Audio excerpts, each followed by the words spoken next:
নমস্কার সবাইকে, গল্পাঞ্জলি চ্যানেলে আপনাদের স্বাগত। আমি রুমকি।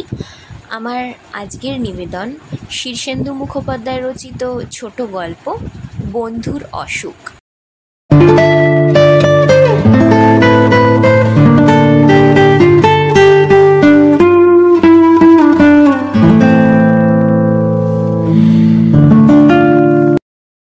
অনিন্দর অসুখ করেছে শুনে দেখতে গিয়েছিলাম।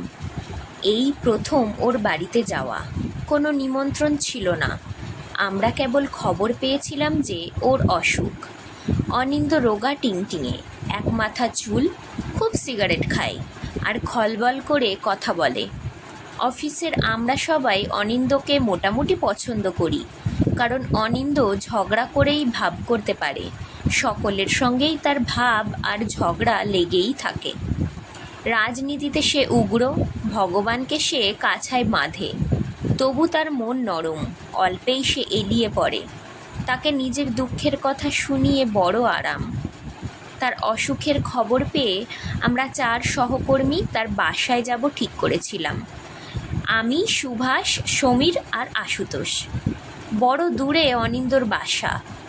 শিয়ালদহ থেকে রেলগাড়িতে 1 ঘন্টা, তারপরেও মাইলখানেক হাঁটা পথ। রিক্সাও যায়, তবে রাস্তা খারাপ বলে ঝাঁকুনি লাগে, তাই হেঁটেই আরাম। এসব আমাদের শোনা ছিল। এর অসুখের 10 দিনের দিন এক শনিবার পড়ল। আগে থেকেই ঠিক করা ছিল 5 জন যাব, কিন্তু শনিবার মানু এলো না বলে হলাম 4 জন। হাঁটা পথে বউবাজার থেকে চাঁদা করে আপেল কিনলাম, কয়েকটা দামি কমলা। আশুতোষ কিছু ফল কিনলো নিজের পয়সায়। তারপর ঘামতে ঘামতে দুর্জয় গরমে 4 জন গিয়ে রেলগাড়িতে উঠলাম। ভিড়, গরম, ধাক্কাধাক্কি, তার মধ্যেও 4 জন দলা পাকিয়ে রইলাম। মনে হচ্ছে অসুখটা ভালোই বাঁধিয়েছে অনিন্দ, নইলে 10 দিনে তার হাঁপিয়ে ওঠার কথা। জ্বর জারি তার লেগেই থাকে, গলায় 7-8 মাস গলাবন্ধ জড়ানো আর ফ্যারিঞ্জাইটিসের জন্য। তবু সে বাধা মানে না। অফিসে আসে, বলে, দূর, ওই অজপাড়া গায়ে কথা বলার লোক পায় না।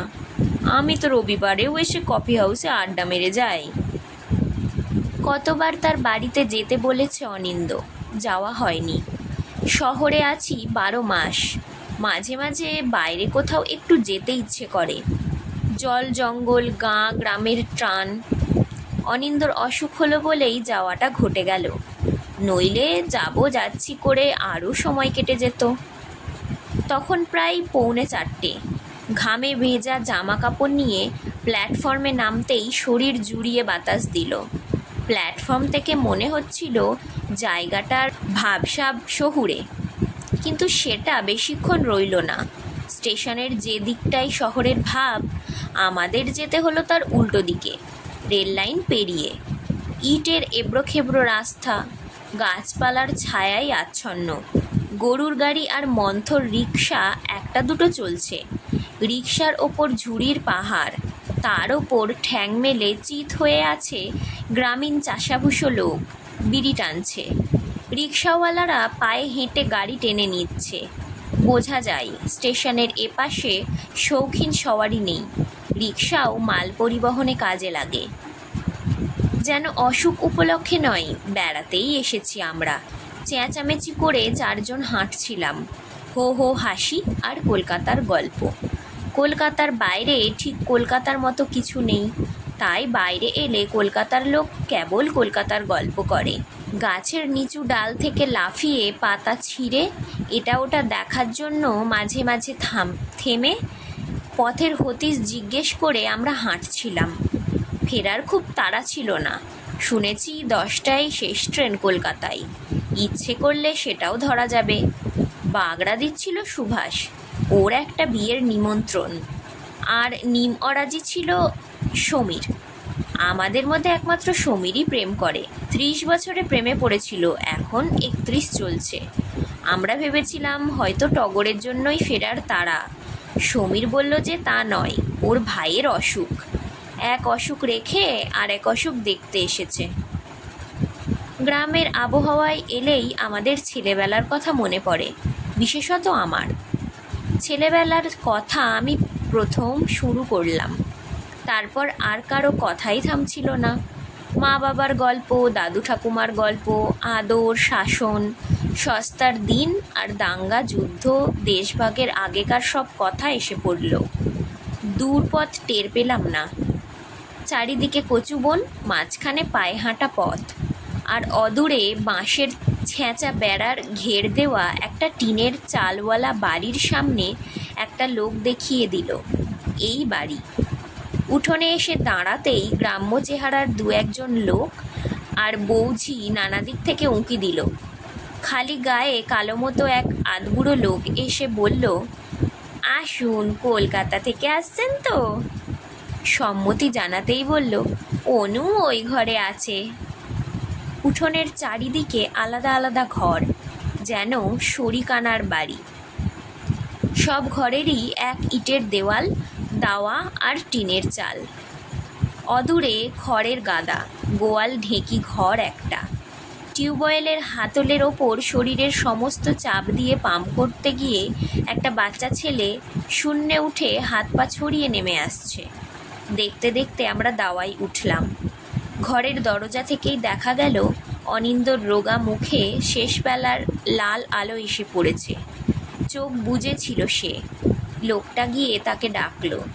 আমরা খবর দিয়ে আসিনি, তাই আমাদের দেখে ধর্মর করে উঠে পড়ল অনিন্দ। মুখে অবিশ্বাসের হাসি, চোখ উজ্জ্বল। উঠে বসে বলল, আয় রে। বিছানায় দুজন আর টিনের চেয়ারে দুজন বসলাম। একথা ঠিক যে এরকম পরিবেশে অনিন্দকে মানায় না। অনিন্দ পুরোপুরি শহুরে মেজাজের।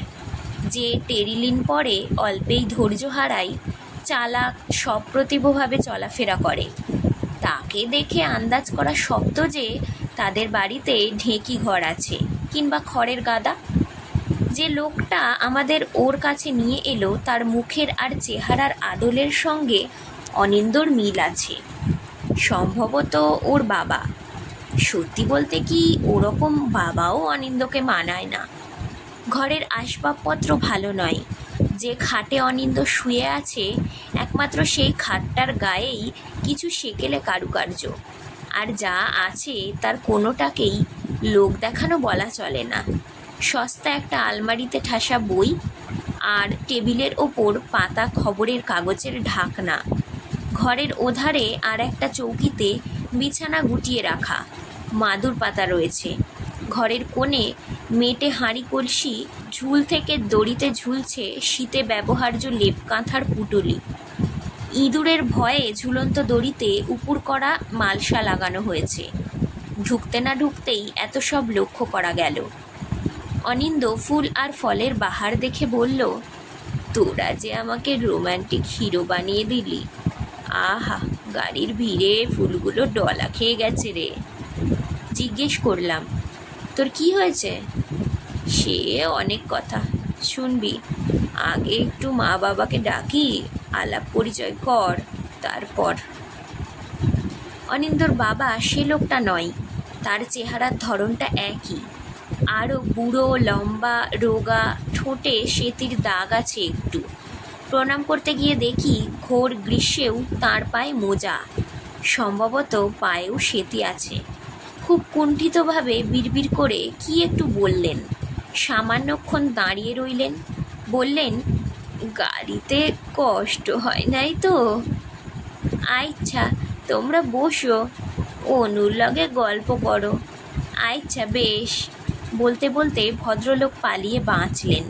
অনিন্দ হেসে বলল, একদম গাইয়া রে বাবাটা। অনুর মা উল্টো রকম, গিন্নিবান্নির মতোই মোটাসোটা চেহারা, অল্প ঘোমটা দিয়ে এসে দাঁড়িয়েই হাসলেন। পরিষ্কার কলকাতার টানে বললেন, তোমাদের অনেক দিন আগেই আসার কথা ছিল, আসনি কেন? প্রায় সমস্বরে বললাম, আসা হয় না, কত কাজ বাকি থাকে আমাদের। অফিস আমাদের যে কিভাবে গ্রাস করে বসে আছে। রাত্রে তোমরা খেয়ে যেও, আমি রান্না করছি। সমস্বরে বললাম, তা হয় না, বাসায় আমাদের জন্য রান্না করা থাকবে, খাবার নষ্ট হবে। হেসে বললেন, কলকাতার লোক তো রাত্রে রুটি খায়, আমরা ভাত খাওয়াবো, যত ইচ্ছে। তারপর ছেলের দিকে চেয়ে বললেন, দেখো তো এই দুর্দিনে কি একটা রোগ বাঁধিয়ে বসে আছে, হবে না কেন? এই কটা মাত্র খায়, মরে গেলেও এক মুঠো বেশি খাবে না। জোয়ান বয়স, এখন তেমন খোরাক না হলে কি শরীর টেকে? বড্ড পিটপিটে। কালো মাছ খাবে না, দুধ খেলে বমি আসে। শাক পাতা নাকি জঞ্জাল, চিড়ে মুড়ি ছোঁবে না। খালি পেটে কেবল অমৃত আছে ওর চা, যত দাও খাবে। একে আমি কি করে বাঁচাবো বলো তো? মাঝখানে ধুয়ো তুলেছিল যে কলকাতায় গিয়ে মেসে থাকবে। বলো তো, তাহলে ও আর বাঁচতো? যাতায়াতের অসুবিধা হয় তো বুঝি, কিন্তু লোকে তো যাচ্ছে। তাছাড়া এখানকার স্কুলে ওর জন্য একটা মাস্টারিও জুটিয়েছিল ওর বাবা, অনেক বলে কয়ে। ঘরের খেয়ে চাকরি, কিন্তু ওতে ওর পোষালো না। এখানে নাকি লাইফ নেই, কেবল নাকি ঘোঁট পাকায় লোকেরা। অনিন্দ ভ্রু কুঁচকে বলল, মা তুমি এবার কেটে পড়ো। উনি হাসলেন, তা তো বলবি, বন্ধুদের কাছে সব ফাঁস হয়ে যাচ্ছে কি না। তারপর একটু শ্বাস ফেলে বললেন, যেদিন সত্যিই কেটে পড়বো সেদিন আর কুল পাবি না। বলতে বলতে সামলে গেলেন, আমাদের দিকে চেয়ে হেসে বললেন, তোমরা বসো, আমি চা পাঠিয়ে দিই গে। আর কি খাবে? কিচ্ছু না। আচ্ছা, সে আমি বুঝবো। কলকাতার লোক না খেয়ে খেয়ে পেটে চড়া পড়ে গেছে, এখানে কিছু না চলে না। স্পষ্টই বোঝা যায় অনিন্দ তার বাবার চেয়ে মায়েরই বেশি ভক্ত।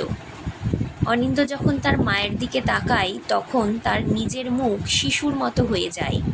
ওর মা চলে গেলে ঘরে একটু নিস্তব্ধতা রইল। তখন শোনা যাচ্ছিল অজস্র পাখির কিচমিচ, খড়মের শব্দ, হুঁকো টানার শব্দ, গরুর হাম্বা। কলকাতায় ঠিক ওরকম শব্দ হামেশা শোনা যায় না। আশুতোষ সিগারেট ধরাতে খস করে দেশলাই জ্বালল, জেলেই বলল, অনিন্দ, সিনিয়ররা কেউ এসে পড়বে না তো রে, দরজাটা ভেজিয়ে দেব। দূর, খা না, আমিও তো খাই, মার সামনেই খাই।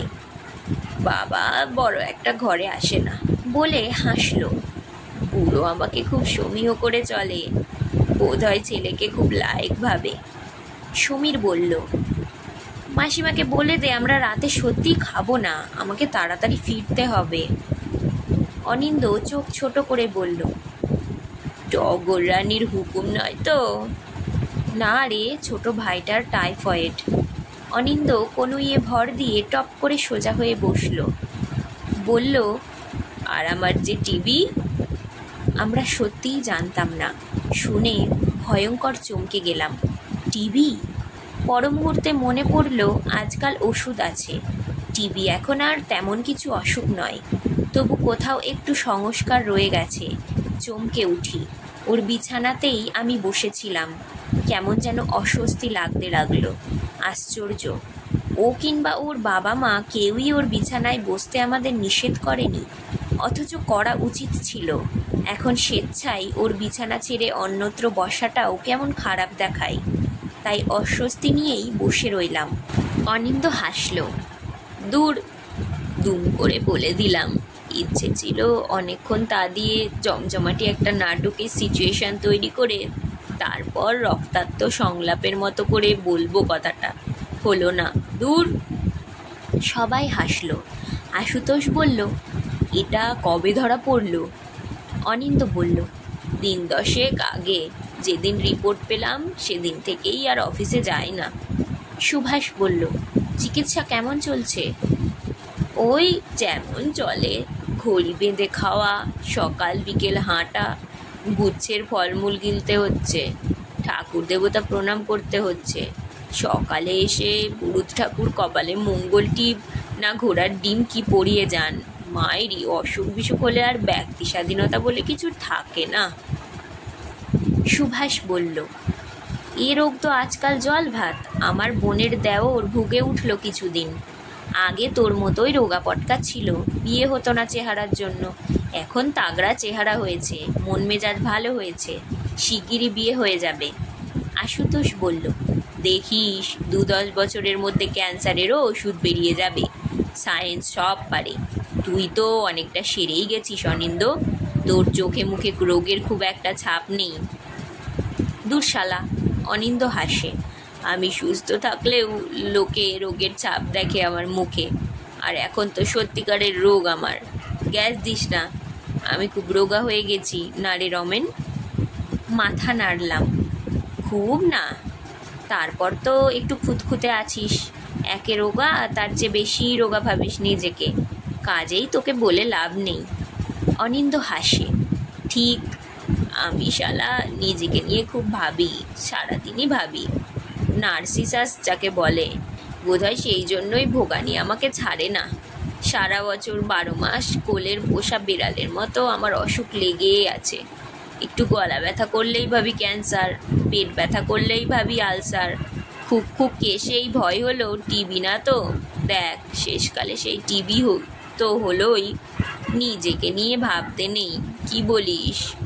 হাসলাম। নিজেকে নিয়ে আমরা সবাই ভাবি। কেন ভাবিস? বোধহয় নিজেকে ভালোবাসি বলে। অনিন্দ চোখ বন্ধ করে ভ্রু কুঁচকে বলে, নিজেকে ভালোবেসে কি হয়? দেখ, আমিও অনিন্দ চাটুর্যেকে ভালোবাসি, কিন্তু ভেবে দেখলে সে শালা ভালোবাসার উপযুক্তই নয়। তারপর রকচটা, দাম্ভিক, অস্থির চিত্ত। দূর, এ শালাকে ভালোবেসে হবে কি? ঠিক আমার মতোই যদি আর একটা লোকের সঙ্গে আমার দেখা হতো, তবে দু কথাতেই ঝগড়া লাগতো, মারামারি হয়ে যেত, মুখ দেখা দেখি বন্ধ করে দিতুম। তবে কেন নিজেকে ভালোবাসি? নিজেকে ভালোবেসে তোর এ অসুখ হয়নি, ভালো না বেশে হয়েছে। মাসিমা যে বলে গেল তুই খেতে চাস না, খালি পেটে চা খাস, অনিয়ম করিস, এগুলো নিজেকে ভালোবাসার লক্ষণ নয়। নীতি কথা বলছিস? বলেই দীর্ঘশ্বাস ছেড়ে অনিন্দ বলল, আসলে কিভাবে যে ভালো থাকি তো জানিই না। অনিন্দর মা এসে বললেন, রুগীর ঘরে খেতে নেই, বারান্দায় তোমাদের জল খাবার দেওয়া হয়েছে, এসো। গিয়ে দেখি বারান্দায় পিঁড়ি পাতা, জামবাটিতে দুধ, বেতের ধামায় মুড়ি, প্লেটে আম কাটা, কলা আর কাঁঠালের কোয়া। অনিন্দ ঘর থেকে চেঁচিয়ে বলল, আমাকে একটা চেয়ার দাও, আমি ওদের খাওয়া দেখব। সমীর আর একবার বলতে চেষ্টা করলো, আমাকে কিন্তু তাড়াতাড়ি ফিরতে হবে মাসিমা, আমার ভাইয়ের অসুখ, ওরা বরং একটু থাকুক, আমি ফিরে যাই। কী অসুখ? টাইফয়েড। আহা, তবে ও তো আজকাল তাড়াতাড়িতেই সেরে যায়। কত ওষুধ বেরিয়েছে, আমাদের আমলের সান্নিপাতিক সারতই না। ঠিক আছে, আমি তোমাকে 7টার মধ্যেই খাইয়ে দেব। 7:50 একটা গাড়ি আছে না রে অনু, সেই গাড়িতে ফিরে যেও। বাচ্চা একটা মেয়ে আমাদের হাত পাখায় বাতাস করছিল। অনিন্দ তাকে দেখিয়ে দিয়ে বলল, এই আমার ছোট বোন পুটলি, দিনরাত বিড়াল ছানা চেনে বেড়াই। কি বলে রে তোকে সবাই পুটলি?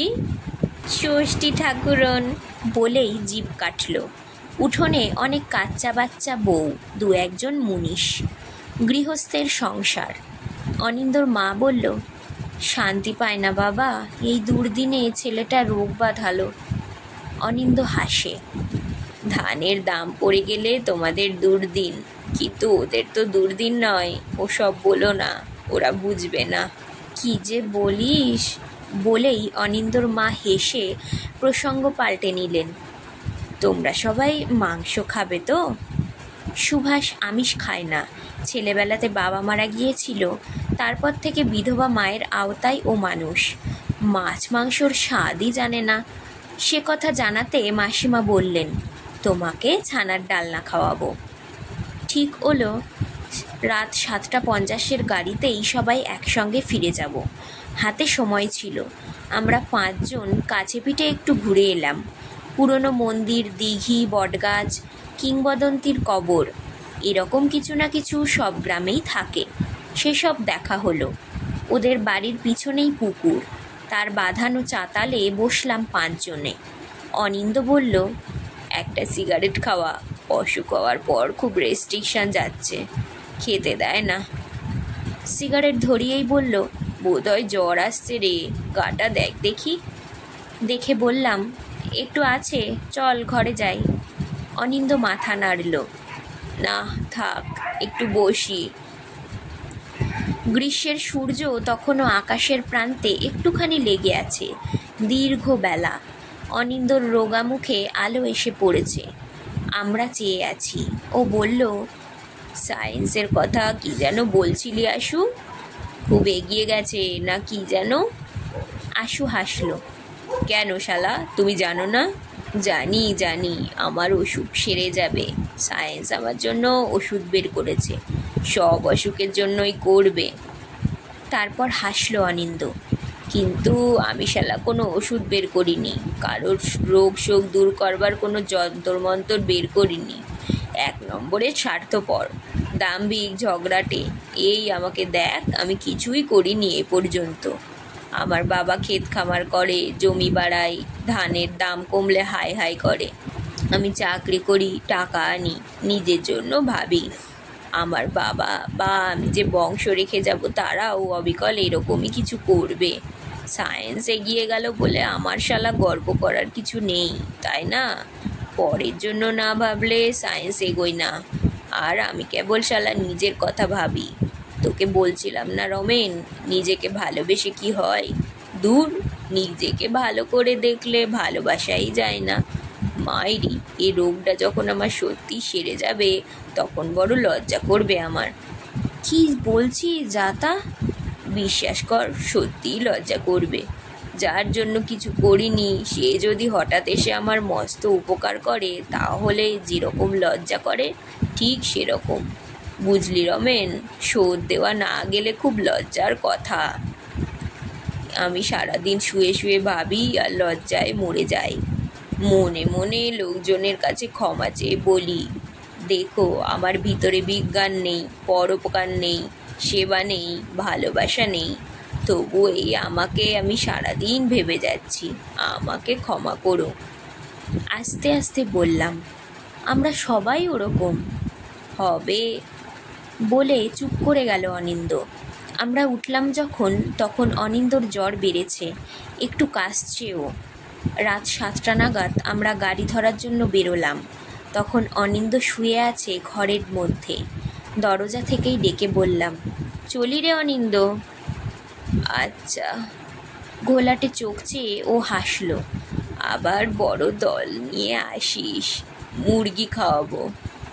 সবাইকে বলিস যে আমার ভালো হওয়ার ইচ্ছে নেই, তবু সকলের জোর জবরদস্তিতে লজ্জার সঙ্গে আমি ঠিক ভালো হয়ে যাব। হাসলাম। ওর কাকা লণ্ঠন ধরে আমাদের অনেক দূর এগিয়ে দিয়ে গেল। ফেরার পথে ফাঁকা রেলগাড়ির কামরায় আমরা 4 সহকর্মী বন্ধু খুব বেশি কথাবার্তা বলছিলাম না। হয়তো বেশি খাওয়ার জন্য আমাদের ঝিমুনি আসছিল, হয়তো আমরা অনিন্দর কথা ভেবে বিষণ্ণ ছিলাম, কিংবা কে জানে, হয়তো নিজেদের কথা ভেবেই আমরা কেন যেন শান্তি পাচ্ছিলাম না। নমস্কার, আজকের গল্প এখানেই শেষ। গল্প পাঠ ভালো লাগলে অবশ্যই একটা লাইক দিয়ে যাবেন, আর আমার চ্যানেল গল্পাঞ্জলিকে সাবস্ক্রাইব করে আমার পাশে থাকবেন। ধন্যবাদ, ভালো থাকবেন সবাই।